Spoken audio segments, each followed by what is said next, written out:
হয়, মই আজি দুদিনমানৰ আগত এই চিন্তামণিগড়ৰ প্ৰীতম নদীৰ ওপৰত আহি মই ইয়াৰ পৰিস্থিতি বুজ লৈছিলোঁ।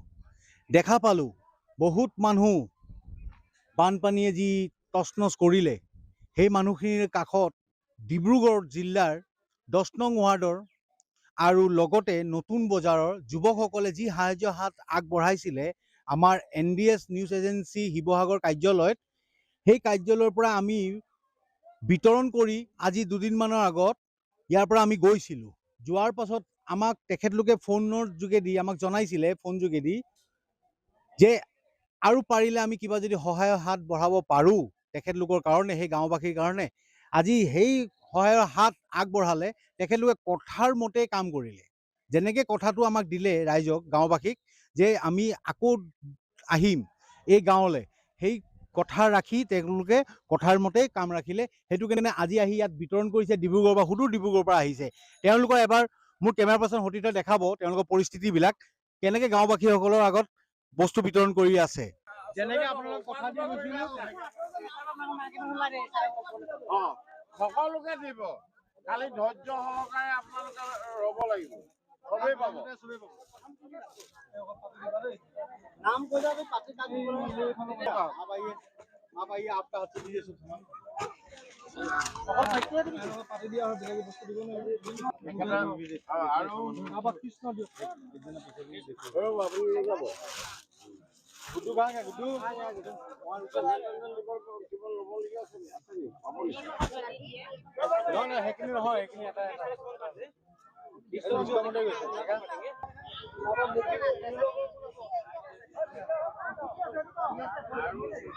आगे से पूछ रहे थोड़ा आगे आगे सुनिए नहीं रहा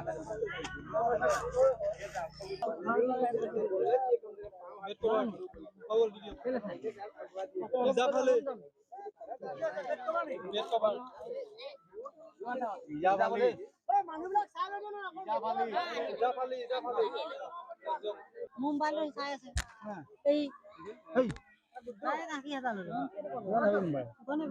কি নাম কলা মাকন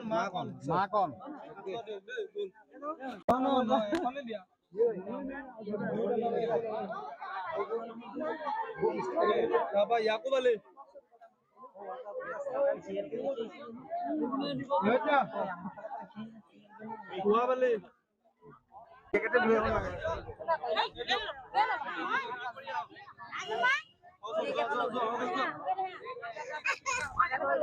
সৰু ভাই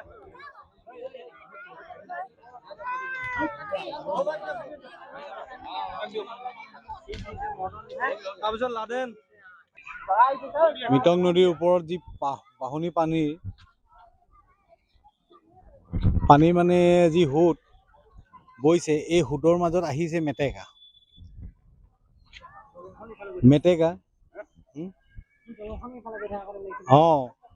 এনেকুৱা এটা পৰিস্থিতি। কেনেকৈ মানুহবিলাকে জীৱন যাপন কৰি আছে কোনো ভাবিব নোৱাৰে। কি দেখাম কি নেদেখাম, কি কম কি নকম, কোনো ভাষা নাই। মানে মানুহৰ যিটো পৰিস্থিতি, যে বস্তুখিনি পাই কিমান হেঁপাৰে আঁকোৱালি লৈছে। অকণমানেই হওক বস্তু, বেছি দামী বস্তু নহয়, সস্তীয়াই হওক, লাগিলে বিস্কুট এক পেকেটেই হওক, মানুহখিনি এই পৰিস্থিতিতে বস্তুখিনি যে পাইছে তাৰ কাৰণে বহুত আশাবাদী। তাৰ মানুহখিনি উপায় নোহোৱা হৈছে। এই পৰিস্থিতি মোক কেমেৰা পাৰ্চনে দেখাব, যি পৰিস্থিতি হৈছে গোটেই পৰিস্থিতিটো দেখাব কেমেৰা পাৰ্চনে।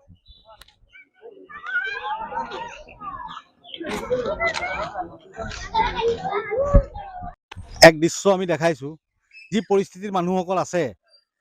মোৰ কেমেৰা পাৰ্চন সতীৰ্থই দেখাব ইয়াৰ পৰিস্থিতি, কি হিচাপত মানুহে আছে পানীৰ মাজত। এই ঘৰ দুৱাৰ ভাঙি গৈছে, উটুৱাই লৈ গৈছে পানীয়ে, বাঢ়নী পানীয়ে। এইখিনি মোৰ কেমেৰা পাৰ্চনে যি দেখাই আছে। আৰু আমিও আহিছোঁ, আৰু মাজতে দুদিনমানৰ আগত আমি আহিছিলোঁ, আহি যিটো পৰিস্থিতি দেখিছিলোঁ, এতিয়া দেখিছোঁ যে ৰাইজে কোৱা মতে যে পানী আৰু অলপ বাঢ়িছে, এই বাঢ়নী পানীটো আৰু অলপ বাঢ়িছে। খেতি পথাৰ চব নষ্ট হৈ গৈছে, ধ্বংস হৈ গৈছে। মানুহৰ ঘৰৰ অৱস্থাটো চাওক, ঘৰৰ অৱস্থাটো মোৰ কেমেৰা পাৰ্চনে দেখাই আছে। ইয়াত যিটো পৰিস্থিতি আছে, ইয়াত শিশু হওক বা বয়োজ্যেষ্ঠ হওক, যিসকল আছিলে সেইসকলৰ মাজত হাহাকাৰ এটা পৰিস্থিতি, কোনো ভাষা নাই বুজাবলৈ। এই ঘৰটো অৱস্থা চাওক, এই ঘৰটো পানীয়ে কি অৱস্থা কৰিলে। ইয়াত আকৌ আমাৰ যিসকল বাই ভনী ভাই ককাই আছে সকলোৰে এটা কষ্ট পৰিৱেশ হৈছে। আৰু আমাৰ লগত এতিয়া উপস্থিত আছে ডিব্ৰুগড় নতুন বজাৰৰ। জানিব বিচাৰিছোঁ মানে আপোনালোকৰ ঘৰৰ পৰিস্থিতি বা নৈ কাষৰীয়া যি আছে অঞ্চলত আপোনালোকৰ খেতি পথাৰ ঘৰ দুৱাৰ কিমানখিনি অনিষ্ট হৈছে? অনিষ্টই হ'ল, একোৱেই নাই বাকী আৰু। ঘৰৰ ভিতৰৰ বস্তু বুলিবলৈ সেইবোৰে আৰু মুঠতে গোটেই ঘৰটো এই টানা লগাই যেনে তেনে আছোঁ। ধৰক ভিতৰতে এতিয়া ল'ৰাটো যদি টানি মানি নুলিয়ালো হয়, ল'ৰাটো ভিতৰতে হজম হ'ল হয়। ইভাগেতো খেতি পথাৰ নাই, একোৱেই নাই। চব চাইডে মৰিলে, সিফালেও মৰিলে এইফালেও মৰিলে, একোৱেই নাই। কঠীয়া পাৰিছিলে সেইবোৰো গ'ল। চৰকাৰলৈ কিবা আপোনাৰ কি কৈছে? আহ্বান আছে নি? চৰকাৰলৈ কিবা আহ্বান কৰিব? চৰকাৰলৈ মানে কি আৰু, এতিয়া আমি হ'লো নাইকিয়া দুখীয়া মানুহ, আমাক কিবা এটা দি সহায় কৰিলে আমি ভাল পাওঁ আৰু। এতিয়া যি আপোনালোকৰ এই ডিব্ৰুগড় চহৰৰ পৰা আহিছে সাহায্য, যিমান কণে হওক আপোনালোকে পাইছে নাই? পাইছো বাৰু, সেইটো মিছা নকওঁ। যি দিছে আমি তাৰ অকমান হ'লেও পাইছো। দুদিনমানৰ আগত এবাৰ আহি ইয়াত দি গৈছে। দিছে, আমি সেইটো দিছে, আমি আমি মিছা নকওঁ। সেইটো ধৰক খাই এতিয়া আমি হেৰি কৰিব নোৱাৰো, অকমান হ'লেও অকমান পাইছো। পাইছো। ধন্যবাদ। ডিব্ৰুগড়ৰ পৰা ইয়াত সাহায্য লৈ ইয়াত তেখেতৰ মনোভাৱটো জানোচোন। আপোনাৰ মনোভাৱটো কওক, আপোনাৰ নামটো? মোৰ নামটো হ'ল ছাব্বিৰ ৰায়। বহুত বেয়া লাগিছে মানে ইয়াত আহি মেলি চাই মেলি পৰিস্থিতিটো। আমি গম পোৱা নাছিলোঁ ইমান বেয়া কণ্ডিশ্যন হ'ব। মানে ঘৰ চাই আছোঁ আমি ভাঙি গৈছে, থাকিবলৈ একো জাগা নাই, ৰাস্তাত থাকিছে। দিনততো বাৰু এতিয়া অলপ মানুহবোৰ এডজাষ্ট কৰি লৈছে, ৰাতিটো কেনেকৈ স্পেণ্ড কৰিছে। খাবলৈ একো সুবিধা নাই, একো বস্তু নাই, পানীৰ একো সুবিধা নাই। এগ্ৰিকালচাৰ মানুহৰ ৱেষ্ট হৈ গ'ল, বহুত দুখ লাগিছে। আৰু এইটো কিমান সময় লাগিব তেওঁলোকক আকৌ উভৰি আহিবলৈ, আমি একো ভাষাৰে ক'ব নোৱাৰোঁ। আমি অকল বাছ প্ৰাৰ্থনা কৰিব পাৰোঁ, আৰু আমাৰ হাতত যিমান আছে যি আছে আমি কৰি আছোঁ, আৰু নিশ্চয় আগত কৰিম। আৰু পৰা ৰাইজক চবক আমি ৰিকুৱেষ্ট কৰিছোঁ যে যিমান যোনে পাৰে চব আগবাঢ়ি আহক, আগবাঢ়ি হেল্প কৰক। আৰু হেল্পটো এইটো এদিনা বা দুইদিনা হেল্প কৰিলে নহ'ব, এইটো কাৰণে দীঘলীয়া হেল্প কৰিব লাগিব, ভালেমান দীঘলীয়া হেল্প কৰিব লাগিব। তাৰপাছত তেওঁৰ লাইফটো অকল এটা ষ্টেবিলিটিত আহিব, সিমানটোৱে মই কামনা কৰিছোঁ। আৰু এই পৰিস্থিতিটো যিটো আপোনালোকে দেখিছে, NDS নিউজৰ দৰ্শকসকলক যি আমি প্ৰতিচ্ছবি দেখাইছোঁ চিন্তামণিগড়ৰ টিপং পাৰ, এই টিপং পাৰত যি ডিব্ৰুগড়ৰ 10 নং ৱাৰ্ড নতুন বজাৰৰ যুৱকসকল আহি আমাৰ ইয়াত উপস্থিত হৈছেহি। ইয়াৰ ৰাইজসকলৰ মাজত কিছু পৰিমাণৰ এটা বিতৰণ কৰিছে খাদ্য সামগ্ৰী, মাজতে খাদ্য সামগ্ৰী দি গ'ল। এতিয়া যেনেকৈ আঁঠুৱা, বেড কভাৰ তেনেকৈ কিছুমান বস্তু দিছে। আমাৰ লগত উপস্থিত আছে ডিব্ৰুগড়ৰ পৰা অহা 10 নং ৱাৰ্ডৰ নতুন বজাৰৰ যুৱকসকল, তেখেতলোকৰ পৰা আমি জানিব বিচাৰিছোঁ। আহক भैया, आप बोलिए, आप तो डिब्रूगढ़ से हैं। आप लोग जो भेजा रहा, यहाँ का लोग आपका वीडियो भी भेजा, हम जो देखा इसका परिस्थिति, आप आज आया है, आज आके आपको कैसा लगा? মানে ইয়াত আমি যিটো আহি চাইছোঁ, ইয়াত পৰিস্থিতি খুবেই বেছি বেয়া। এতিয়াও মানুহৰ ঘৰত পানীয়ে আছে, খোৱা বোৱা অসুবিধা আছে, মানুহ ৰাস্তাত কেম্প বনাই পিনে আছে। আৰু 2 নম্বৰ কথা আছে কি, আপোনাৰ চৰকাৰৰ ফালৰ পৰা কোনো আপোনাৰ হেল্প নাই। যি আহিছে পাব্লিকে হেল্প কৰিছে। আমি যিমানখিনি পাৰিছোঁ গম পাইছোঁ এনেকুৱা অসুবিধা আছে, আমি দৰকাৰী বস্তু লৈ আহিছোঁ, খোৱা বস্তু অলপ চলপ লৈ আহিছোঁ। যিখিনি পাৰিছোঁ আমি চেষ্টা কৰিছোঁ মানুহখিনিৰ কাৰণে হেল্প কৰিবৰ কাৰণে, এটা মানে মানুহ হোৱা হিচাপত মানে আপোনাৰ।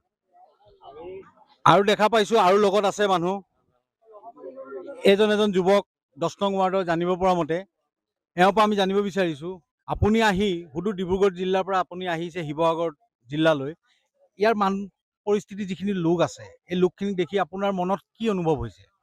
মনততো তেনেকৈ ক'ব গ'লে বহুতে বেয়া লাগিছে, মানুহখিনিক চাই কিনে বহুত কষ্টত আছে মানুহখিনি। আমি যি পাৰিছোঁ যেনেকৈ পাৰিছোঁ আৰু তেওঁলোকৰ কাৰণে মানে লৈ আহিছোঁ কিছুমান বস্তু, লাগতিয়াল বস্তু তেনেকৈ লৈ আহিছোঁ যে তেওঁলোকক সুবিধা হওক। অলপ বহুত কষ্টত আছে, সেইটো কাৰণে আমি আজি আহিছোঁ। ৰাতিপুৱা আহি পালোঁ আমি, অলপ কষ্ট হৈছে, ৰাস্তাবিলাকো জাম আছে। আৰু এজন যুৱক আছে মোৰ লগত, এই যুৱকজনক মই দেখাব বিচাৰিছোঁ। এইজন আহিছে আপোনাৰ নতুন বজাৰ, ডিব্ৰুগড় নতুন বজাৰৰ। এওঁ এজন ব্লগাৰো হয়, ইউটিউবাৰো হয়। তেখেতে কি পৰিস্থিতি আজি মুখা কৰি আহিছে, তেওঁৰ পৰা অলপ জানোচোন। আহক, আপুনি কেনেকুৱা অনুভৱ কৰিছে? ইয়াতে অনুভৱ এইটো কৰিছোঁ যে সৰু ল'ৰা ছোৱালীবিলাকৰ স্কুল পঢ়া কিতাপ কপি বেগ চব নষ্ট হৈ গৈছে। বিশেষকৈ এইটো আহ্বান কৰোঁ আমি মানুহৰ পৰা যে আপোনালোক আহক আৰু বাচ্চা সৰু ল'ৰা ছোৱালী ইয়াত স্কুলৰ কাৰণে যি সা সুবিধা লাগে সেইখিনি বস্তু ইয়াত মানে আপোনালোক বিলাবৰ কাৰণে বা কিবা NGO হ'লেও NDS নিউজৰ লগত যোগাযোগ কৰি মেলি ইয়াত আহিব লাগে। পৰিস্থিতিটোতো বৰ্তমান বহুত বেয়া আছে, আৰু সেইখনতো ইমান জল্দি ঠিক হোৱা সম্ভৱো নাই, আৰু চবকে আহিব লাগে, এইটোৱে হ'ব। আৰু এইখিনিৰ কথা মই আৰু এটা কথা সুধোঁ যে আপোনালোকে ডিব্ৰুগড়ৰ পৰা যি NDS শিৱসাগৰ যি নিউজ চেনেল আছে এজেঞ্চি, সেই কাৰ্যালয়ত যিখিনি আপোনালোকে বিতৰণ বস্তু পঠিয়াইছিলে তাৰ কিবা অভিযোগ আছে নেকি আপোনাৰ প্ৰতি? আমাৰ মানে কি আছে, আমি যিটো হেণ্ড অভাৰ কৰিছিলোঁ আপোনালোকে ধুনীয়াকৈ আহি ফিল্ডত মানুহ সুবিধা মতে চাই যাক যেনেকুৱা দৰকাৰ আছে বস্তুখিনি দিলে। আৰু আজি আপোনালোকে আমাৰ লগত লগ লাগি আহিছে, সেই দৰকাৰী মানুহখিনিক যিখিনি পাৰিছোঁ আমি চেষ্টা কৰিছোঁ। আপোনালোকে আমাক যোগদানটো যিটো দিছে সেইটো আমি আপোনালোকৰ কাৰণে বহুত বহুত ধন্যবাদ। আমাৰ গোটেই টিমৰ ফালৰ পৰা মই কৈছোঁ আপোনালোকক যে আপোনালোকে বহুত ভাল কাম কৰিছে, যে আমাক এটলিষ্ট হেল্প কৰিছে এনেকৈ এটা জেগাত আহিবৰ কাৰণে য'ত মানুহৰ আহা বেছি সুবিধা নাই। আপুনি যেনেকে বিচাৰিছে তেনেকে আপুনি পাইছেনে? আমি যেনেকা বিচাৰিছিলোঁ যে আমি এনেকা মানুহ ওচৰত যাওঁ য'ত অসুবিধা এতিয়াও আছে, আমি তেনেকাই মানুহ ওচৰত আমি আহি পাইছোঁ য'ত মানুহবিলাকৰ সঁচাকৈ অসুবিধা আছে। সেই সৰু সৰু বাচ্চাবিলাকৰ এতিয়াও বহুত অসুবিধা, স্কুল নাই, পঢ়িব নাই, কিতাপ চব ধ্বংস, সেই বাচ্চা চবৰ এতিয়া বহুত অসুবিধা। তো আমি আৰু মানুহবিলাককো অনুৰোধ কৰিম যে আগবাঢ়ি আহক, এই বাচ্চাহঁতৰ কাৰণে কিবা বহি হওক, বেগ হওক, পেঞ্চিল হওক, স্কেল হওক, পেন হওক, যি সুবিধা আছে যিখিনি পাৰে আগবাঢ়ি আহিব লাগে আৰু এই বাচ্চাকেইটাৰ কাৰণে হেল্প কৰিব লাগে। আৰু এটা ইম্পৰ্টেণ্ট কথা এইটো আছে যে ইয়াত মেডিকেলৰো অলপ হেল্প লাগে, যেনেকৈ দৰৱ হ'ল, মেডিকেল বহুত পেচেণ্টো হ'ব পাৰে ইয়াত আছে, চুগাৰৰ পেচেণ্ট, তাৰপিছত প্ৰেছাৰৰ পেচেণ্ট, তো সেইবিলাকো অলপ মেডিকেল এটেনশ্যন দৰকাৰ আছে। তো মই অনুৰোধ কৰিম যিবিলাক ডক্টৰসকল আছে এজ এন হিউমেনিটি চবে আগবাঢ়ি আহিব লাগে, নিজৰ কেম্প বহাব লাগে, ফ্ৰী অফ কষ্ট medicine, health camp, health checkup কৰিব লাগে, যে মানুহবিলাকে ইয়াত অলপ সুবিধা পাওক।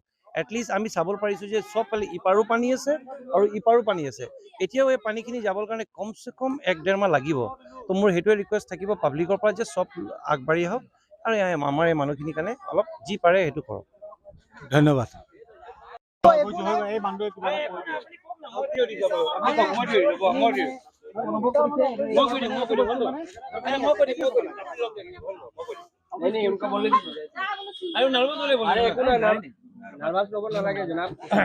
ইয়াত স্থানীয় বাসিন্দা আছে, স্থানীয় লোকসকলে এটা প্ৰয়োজনীয় বস্তুৰ কথা কৈছে, যাতে আমাৰ যি যুৱকসকল আহিছিলে গোটেই যুৱকসকলৰ মাজত স্থানীয় এজন লোকে একদম প্ৰয়োজনীয় বস্তু এটা কৈছে। খোৱা পানী দিছে, খোৱা পানী যথেষ্ট পাইছে, কিন্তু আপোনাৰ বাচন কাঁহী বাতি ধোৱা পানী ব্যৱস্থা নাই, নৈ পানী ইউজ কৰিব নোৱাৰে, বোকা ঘেল ধৰক পলস তেনেকুৱা অৱস্থা, কাপোৰ ধোৱা অসুবিধা। তেখেতলোকে কিবা এটা টিউবৱেলৰ ব্যৱস্থা কৰি দিয়াৰ কথা কৈছে। আহকচোন জানো তেওঁৰ মুখৰ পৰা, কওকচোন দাদা আপোনাৰ নামটো। নমস্কাৰ। আমি আপোনালোকে ইতিমধ্যে গম পাইছে শিৱসাগৰ, চৰাইদেউ, যোৰহাট জিলাৰ বানৰ যি মহাপ্ৰলয় হৈছে, ইয়াৰ ফলত মানুহে বহুতো যথেষ্ট আপোনাৰ সহায় সাহাৰ্য আগবঢ়াইছে। তাৰে ভিতৰত আৰু এটা নিত্য প্ৰয়োজনীয় বস্তু এটা আছে, দমকল, যাক আমি হেণ্ডপাম্প বুলি কওঁ। এই হেণ্ডপাম্পটো মানুহে আপোনাৰ খোৱা পানীটো দিছে, সেইখিনি যথেষ্ট হৈছে, কিন্তু সেই কাপোৰ ধুবলৈ নাইবা গা ধুবলৈ নাইবা ৰন্ধা বঢ়া কৰিবলৈ সেই খোৱা পানী দিটো আমি সেইটো ব্যৱহাৰ কৰিব নোৱাৰোঁ। যাৰ কাৰণে নিত্য প্ৰয়োজনীয় বস্তুৰ ভিতৰত সেই দমকলৰ কাৰণে প্ৰয়োজনীয়তা আমি অনুভৱ কৰিছোঁ। এইখন গাঁৱত 3খন সমাজ আছে আৰু এটলিষ্ট 600+ হ'ব, 600+ আপোনাৰ মানুহৰ বসতি আছে। ইয়াতে কমচে কম আপোনালোকে যদি বৰ্তমানলৈকে যদি 50টামান টিউবৱেলৰ ব্যৱস্থা কৰি দিয়ে, নাইবা আপোনালোকে বেলেগত আপোনালোকৰ নিচিনা কোনোবা এটা সংগঠনৰ পৰা আহিব যে তাতে তোমালোকে এইখিনি বস্তুৰ সলনি এইখিনি লৈ যাব পাৰা, যে কি কয় যেনেকুৱা খাদ্য ৰেচনটো দিছে, যে ৰেচনৰ প্ৰয়োজনীয়তা হৈছে, যেনে তেনে চলিব, কিন্তু তোমালোকে যদি আৰু এটা যদি কৰিব পাৰা, তাত লগত সংযোগ কৰিব পাৰা, দমকলৰ যদি ব্যৱস্থাটো কৰিব পাৰা, তেনেহ'লে কিজানি মোৰ বোধেৰে এইখন গাঁৱৰ এতিয়া আমি জনামতে আপোনালোকৰ স্থানীয় বিধায়ক যি অখিল গগৈ ডাঙৰীয়াৰ ইয়াত উপস্থিত হৈ প্ৰত্যেকৰ ঘৰত যিটো সাহায্য দি গৈছিলে, তেখেতে এটা কথা কৈ গৈছিলে যে মই ইয়াত দমকলৰ ব্যৱস্থা কৰিম। আপোনালোকে দমকল পাইছেনে? এতিয়ালৈকেতো দমকল পোৱা নাই, অখিল গগৈৰ পৰা দমকল পোৱা নাই? নাই, অকল অখিল গগৈয়ে নহয়, কোনো এটা সংগঠনৰে হওক বা কোনো এটা ৰাজনীতিক দলৰ পৰাই হওক, নাইবা কোনো এটা মানুহৰ পৰাই হওক, ব্যক্তিগতভাৱে হওক, এতিয়ালৈকে দমকলৰ ব্যৱস্থা হোৱা নাই। মই ক'বলৈ গৈছোঁ মানে কি, আপোনালোকৰ যিজন বিধায়কে অলৰেডি কৈ গৈছিলে যে মই দমকলৰ ব্যৱস্থা কৰি দিম, মেডিকেলৰ ব্যৱস্থা কৰি দিম, সেইখিনি আপোনালোকে ৰাইজে পাইছেনে নাই? মেডিকেলৰটো এইটো হৈ আছে, কিন্তু দমকলটো হোৱা নাই। ধন্যবাদ।